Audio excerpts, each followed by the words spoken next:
ನಾಯಕರುಗಳು, ನಮ್ಮ ಶಾಸಕ ಮಿತ್ರರು ಒಂದು ತಂಡ ಮದ್ದೂರಿಗೆ ಇವತ್ತು ಭೇಟಿ ನೀಡ್ತಾ ಇದ್ದೇವೆ.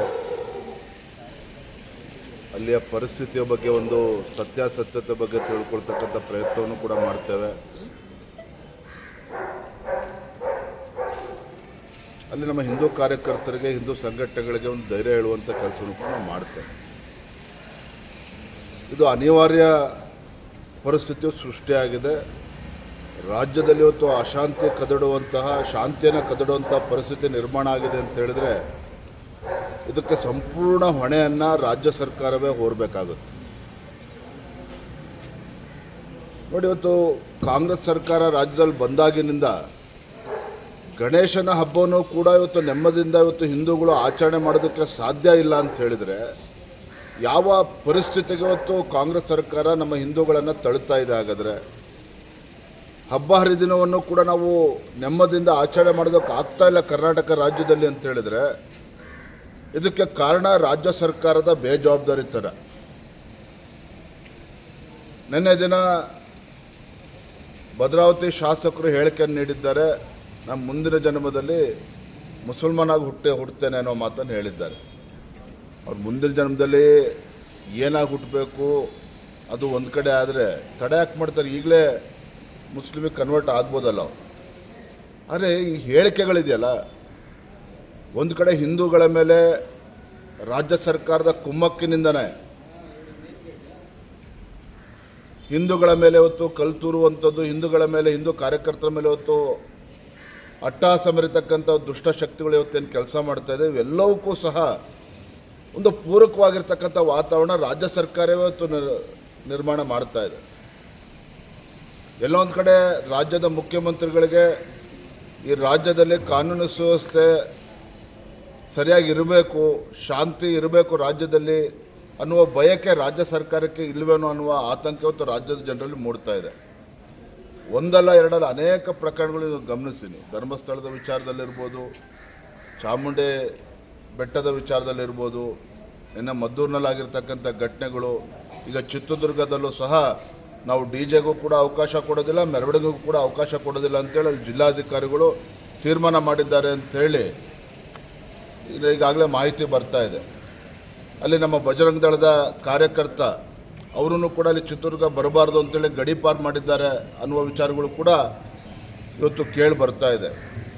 ಎಲ್ಲಿ ನಾವು ನಮ್ಮ ಭಾರತದಲ್ಲಿದ್ದವೋ ಅಥವಾ ಪಾಕಿಸ್ತಾನದಲ್ಲಿದ್ದವೋ ಈ ರೀತಿ ಒಂದು ವಾತಾವರಣ ಇವತ್ತು ಕಾಂಗ್ರೆಸ್ ಸರ್ಕಾರವೇ ಸೃಷ್ಟಿ ಮಾಡ್ತಾ ಇದೆ. ಅದೇ ನಾವು ಇವತ್ತೆಲ್ಲ ನಮ್ಮ ಮುಖಂಡರ ತಂಡ ಇವತ್ತು ಮದ್ದೂರಿಗೂ ಕೂಡ ಭೇಟಿಯನ್ನು ಕೊಟ್ಟು ನಮ್ಮ ಮುಖಂಡರೆಲ್ಲರೂ ಕೂಡ ನಾವು ಮಾತನಾಡಿಸ್ತೇವೆ. ಮತ್ತೊಂದು ಕಡೆ ಮುಖ್ಯಮಂತ್ರಿಗಳು ಹೇಳ್ತಾರೆ ಭಾರತೀಯ ಜನತಾ ಪಾರ್ಟಿನೇ ಇವತ್ತು ಶಾಂತಿ ಕದಡುವಂಥ ಒಂದು ವ್ಯವಸ್ಥಿತ ಷಡ್ಯಂತ್ರ ಮಾಡ್ತಾ ಇದೆ. ಇದು ಒಬ್ಬ ಜವಾಬ್ದಾರಿ ಸ್ಥಾನದಲ್ಲಿರ್ತಕ್ಕಂಥ ಮುಖ್ಯಮಂತ್ರಿಗಳೇ ಈ ರೀತಿ ಹೇಳಿಕೆಯನ್ನು ಕೊಟ್ಟರೆ ಆ ಭಗವಂತನೇ ಕಾಪಾಡಬೇಕು. ಸರ್, ಏನಾದರೂ RSS ಅವ್ರ ಒತ್ತಡ ಇದೆ ಈ ವಿಚಾರದಲ್ಲಿ? ಯಾಕಂದರೆ ನಿನ್ನೆ BK ಹರಿಪ್ರಸಾದ್ ಮಾತಾಡ್ತಾರೆ, BL ಸಂತೋಷ್ ಅವರ ಒತ್ತಡದಿಂದಲೇ ಧರ್ಮಸ್ಥಳ ಪ್ರಕರಣ ಉಂಟಾಗಿದೆ, ಅವರ ಪೈಪೋಟಿ ನಡುವೆ BJP ನಾಯಕರು ಮುಂದೆ ಹೋಗ್ತಾ ಇದ್ದಾರೆ ಅಂತ. BK ಹರಿಪ್ರಸಾದ್ ಆಗಲಿ, ಕಾಂಗ್ರೆಸ್ ಪಕ್ಷದ ಯಾವುದೇ ಮುಖಂಡರು ಅನಾವಶ್ಯಕವಾಗಿ ಸಂಘ ಪರಿವಾರದ ಹಿರಿಯರ ಹೆಸರನ್ನು, ಸಂತೋಷ್ ಅವರ ಈ ಥರ ಹೆಸರನ್ನು ತೆಗೆದುಕೊಳ್ಳೋದು ನಿಲ್ಲಿಸಬೇಕು. ಇವ್ರಿಗೆ ಮಾಡೋಕ್ಕೆ ಬೇರೆ ಕೆಲಸ ಇಲ್ಲ ಅಂತ ಕಾಣ್ತದೆ. ಈ ರೀತಿ ಹೇಳಿಕೆಗಳನ್ನು ಕೊಟ್ಟು ಒಂದು ಪ್ರಚಾರವನ್ನು ಗಿಟ್ಟಿಸ್ಕೊಳ್ತಕ್ಕಂಥ ಒಂದು ಕುತಂತ್ರ ಬಿಟ್ಟರೆ ಇದ್ರಲ್ಲಿ ಏನೂ ಸತ್ಯಾಂಶ ಇಲ್ಲ. ಭಾರತೀಯ ಜನತಾ ಪಾರ್ಟಿ ಯಾವತ್ತೂ ಕೂಡ ಹಿಂದುತ್ವದ ಪರವಾಗಿ ನಿಂತಿರ್ತಕ್ಕಂಥ ಒಂದು ರಾಜಕೀಯ ಪಕ್ಷ. ಎಲ್ಲಿ ಹಿಂದೂ ಕಾರ್ಯಕರ್ತರಿಗೆ ಅನ್ಯಾಯ ಆಗ್ತದೆ, ಹಿಂದೂ ಕಾರ್ಯಕರ್ತರ ಮೇಲೆ ದಬ್ಬಾಳಿಕೆ ಆಗ್ತದೆ, ಹಿಂದೂ ಆಚಾರ ವಿಚಾರ ಪರಂಪರೆಗಳಿಗೆ ಧಕ್ಕೆ ಬರೋ ರೀತಿಯಲ್ಲಿ ರಾಜ್ಯ ಸರ್ಕಾರ ನಡ್ಕೊಳ್ತದೆ, ಭಾರತೀಯ ಜನತಾ ಪಾರ್ಟಿ ಹಿಂದೂಗಳ ಪರವಾಗಿ ನಿಲ್ತಕ್ಕಂಥದ್ದು ನಮ್ಮ ಕರ್ತವ್ಯದ ನಾವು ಮಾಡ್ತಾ ಇದ್ದೇವೆ. ಸರ್, NIA ಕೂಡ ವಿಚಾರ ಏನಾಯ್ತು? ಮೀಸೋದನ್ನ ಬೇಡ ಅಂತ ಒಂದು ಚರ್ಚೆ ಮಾಡಿ ಆ ವಿಚಾರ ಧರ್ಮಸ್ಥಳದ ವಿಚಾರ ಚರ್ಚೆ ಮಾಡಿದ್ದೇವೆ. ಅದನ್ನು NIA ಮತ್ತೊಂದು ಯಾವ ಸಂಗತಿಗಳು ನಾವು ಚರ್ಚೆ ಮಾಡಿಲ್ಲ. ಇವೆಲ್ಲ ಊಹಾಪೋಹಗಳು. ನಾವು ಹೋದಂಥ ಸಭೆ ಭಾಳ ಯಶಸ್ವಿಯಾಗಿದೆ. ನಾವೇನು ರಾಜ್ಯ ನಾಯಕರ ತಂಡ ಅಮಿತ್ ಶಾ ಅವ್ರನ್ನ ಭೇಟಿ ಮಾಡಿದ್ವಿ. ಸಭೆ ಭಾಳ ಯಶಸ್ವಿಯಾಗಿದೆ. ಮದ್ದೂರಿನಲ್ಲಿ ಶಾಸಕರ ನಾಪತ್ತೆಯಾಗಿ ಕೆಲವು ವಿಚಾರದಲ್ಲಿ ಮೊನ್ನೆ ಗಣೇಶ ವಿಸರ್ಜನಾ ಸಮಯದಲ್ಲಿ ಸ್ವಲ್ಪ ಅಚಾತುರ್ಯವಾದ ಘಟನೆಗಳು ನಡೆದಿರ್ತಕ್ಕಂಥದ್ದು ಈಗ ಇಡೀ ರಾಜ್ಯಕ್ಕೆ ಗುರುತಿರ್ತಕ್ಕಂಥ ವಿಷಯ. ಇದು ಕಾಂಗ್ರೆಸ್ ತನ್ನ ವೋಟ್ ಬ್ಯಾಂಕನ್ನು ಇಂಟ್ಯಾಕ್ಟ್ ಆಗಿ ಇಟ್ಕೊಳ್ಬೇಕು ಅನ್ನೋ ಕಾರಣದಿಂದ ಕೆಲವು ರೀತಿಯ ಓಲೈಕೆಗಳನ್ನು ಪ್ರಾರಂಭ ಮಾಡಿದ್ರಿಂದ ಇಡೀ ರಾಜ್ಯದಲ್ಲಿ ಇವತ್ತು ಜನ ತೊಂದರೆಯನ್ನು ಅನುಭವಿಸ್ತಕ್ಕಂಥ ಒಂದು ಪರಿಸ್ಥಿತಿ ಉದ್ಭವ ಆಗಿದೆ. ಇದಕ್ಕೆ ನೇರ ಹೊಣೆ ಕಾಂಗ್ರೆಸ್ ಸರ್ಕಾರ. ಮುಖ್ಯಮಂತ್ರಿಗಳು ಯಾವ ರೀತಿ ನಡ್ಕೊಳ್ಬೇಕು ಸರ್ವರನ್ನೂ ತೆಗೆದುಕೊಂಡು ಹೋಗೋಂಥ ಕೆಲಸವನ್ನು ಅವ್ರು ಮಾಡ್ತಾ ಇಲ್ಲ. ಈ ಸರ್ಕಾರ ಒಂದು ಕಡೆಗೆ ವಾಲಿದ್ರಿಂದ ಇವತ್ತು ಈ ಪರಿಸ್ಥಿತಿ ಬರ್ತಾ ಇದೆ. ಸರ್ವರಿಗೂ ಸಮಪಾಲು ಸರ್ವರಿಗೂ ಸಮಬಾಳು ಅಂತ ಹೇಳ್ತಕ್ಕಂಥ ಒಂದು ಸರ್ಕಾರ ಇದೇನ ನಡ್ಕೊಳ್ಬೇಕಾಗಿತ್ತು. ಮತ್ತೆ ಗಣಪತಿ ವಿಸರ್ಜನೆಗೆ ನೀವು ಅವಕಾಶವನ್ನೂ ಕೊಡೋದಿಲ್ಲ. ಇವತ್ತು ಚಿತ್ರದುರ್ಗದಲ್ಲಿ ಒಂದು ದೊಡ್ಡ ಇವತ್ತು ಪ್ರತಿ ವರ್ಷದಂತೆ ಅಲ್ಲಿನೂ ಪದ್ಧತಿಯಂತೆ ನಡೀತಾ ಇದೆ. ಅಲ್ಲಿ SP ಅವರಿಗೆಲ್ಲನೂ ಈಗಾಗಲೇ ಆದೇಶ ಹೋಗಿದೆ, ಯಾವುದೇ ಕಾರಣಕ್ಕೆ ಪರ್ಮಿಷನ್ ಕೊಡಬೇಡಿ ಅಂತಂದ್ರೆ. ಏನು ನಮ್ಮೂರಿನಲ್ಲಿ ನಮಗೆ ನೀವು ಪರ್ಮಿಷನ್ ಕೊಡಬೇಕಾ? ಇದನ್ನು ಕೇಳಬೇಕಲ್ಲ. ಹಿಂದೂಗಳನ್ನು ಇವತ್ತು ಹತ್ತಿಕ್ಕತಕ್ಕಂಥ ಕೆಲಸಗಳನ್ನ ಆಗ್ತಾ ಇದೆ. ನಾನು ಮತ್ತೊಂದು ವಿಷಯವನ್ನು ಒಂದು ಹೆಜ್ಜೆ ಮುಂದೆ ಹೋಗಿ ಹೇಳ್ತೇನೆ. ನಾವು ಮೈನಾರಿಟಿಯವರ ಬಗ್ಗೆ ನಾವು ಕೂಡ ಪ್ರೀತಿ ವಿಶ್ವಾಸ ಉಳ್ಳವರೇ ಆಗಿದ್ದೇವೆ. ಆದರೆ ವೋಟ್ ಬ್ಯಾಂಕಿನ ರಾಜಕಾರಣದಿಂದ ಅವರು ಮಾಡ್ತಕ್ಕಂಥ ಒಂದು ಓಲೈಕೆ ರಾಜಕಾರಣಕ್ಕೆ ಇವರು ಕೂಡ ಮಾರಿ ಹೋಗಿದ್ದಾರೆ. ಯಾಕೆ ನಾವು ಪ್ರೀತಿ ಮಾಡಲ್ವ ಅವ್ರನ್ನ? ಆದರೆ ಹಿಂದೂಗಳು ಮುಸ್ಲಿಮರು ಅಥವಾ ಯಾರೇ ಆಗಿರಲಿ ನಾವು ಅಣ್ಣ ತಮ್ಮಂದಿರ ರೀತಿ ಬಾಳ್ಬೇಕಾಗಿದೆ.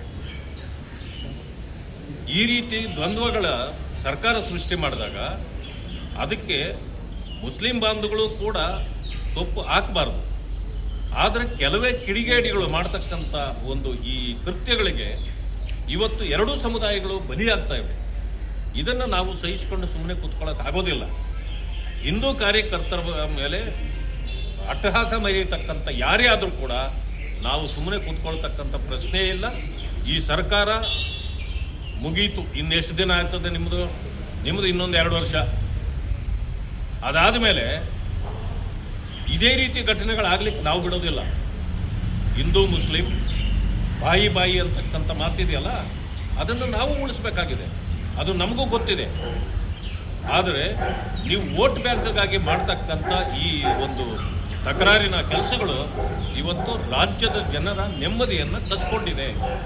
ಆ ದೃಷ್ಟಿಯಲ್ಲಿ ಸರ್ಕಾರ ತನ್ನ ನಿಲುವನ್ನು ಪ್ರಕಟಿಸಬೇಕು. ಇವತ್ತಿನ ದಿವಸ ನಾವು ಏನು ಮಾಡ್ತಿದ್ದೀವಿ?